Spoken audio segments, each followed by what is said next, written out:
Bonjour chères visiteuses et visiteurs. Alors, qu'est-ce qu'on a d'autre depuis hier? Bon, je te raconte le sketch d'aujourd'hui. Tu postes une annonce dans la rubrique réservée aux compagnons de voyage, sur un site dédié au voyage bien sûr, et dans le but de trouver une compagne pour voyager. Enfin, si tant est que tu la trouves celle-là. Et sous-entendant qu'on prenne le temps de se connaître bien sûr, avant de partir. Et voilà ce qu'on te répond. 2 points, ouvrez les guillemets. Ah ben non, c'est pas un homme que je recherche. Mais non, c'est juste un compagnon pour voyager en camping-car. Mais oui mon gars, parce qu'un compagnon, c'est pas un homme pour ces femmes-là. Parce qu'on est considéré soit, je pense, comme un objet, ou alors assimilé à un animal de compagnie ou quelque chose comme ça.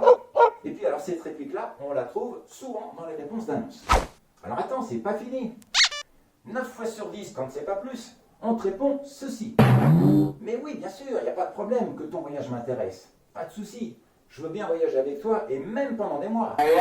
Mais par contre, on se touchera pas, hein. Ah non.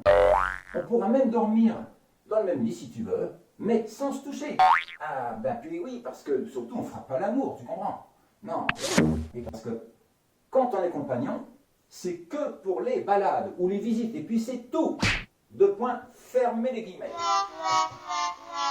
Voilà donc, pour clôturer ce chapitre des rencontres, et là on constate bien qu'il y a un fossé entre les psychologies masculines et féminines.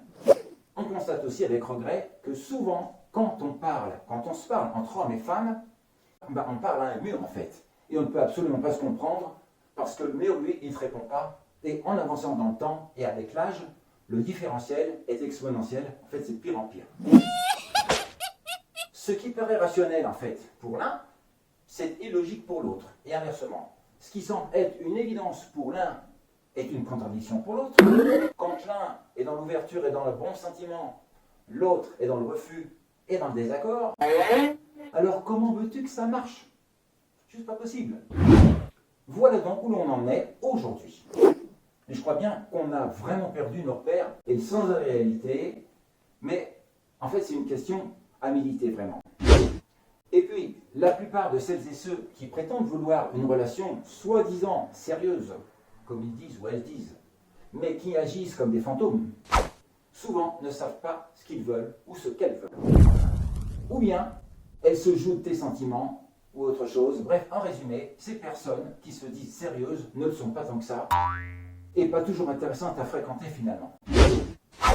Quoi qu'il en soit, et malgré le fait que les relations soient de plus en plus difficiles à réussir de nos jours, on arrive encore à trouver de bonnes personnes dans ce monde pourri, des personnes qui ont de la beauté du cœur, qui ont de vraies valeurs et plein de qualités, qu'ils soient hommes, femmes ou enfants. Une petite parenthèse, je suis vraiment navré si parfois tu te sens offusqué par mes propos, mais pour autant, les récits de mes vidéos ne sont élaborés que sur des faits réels.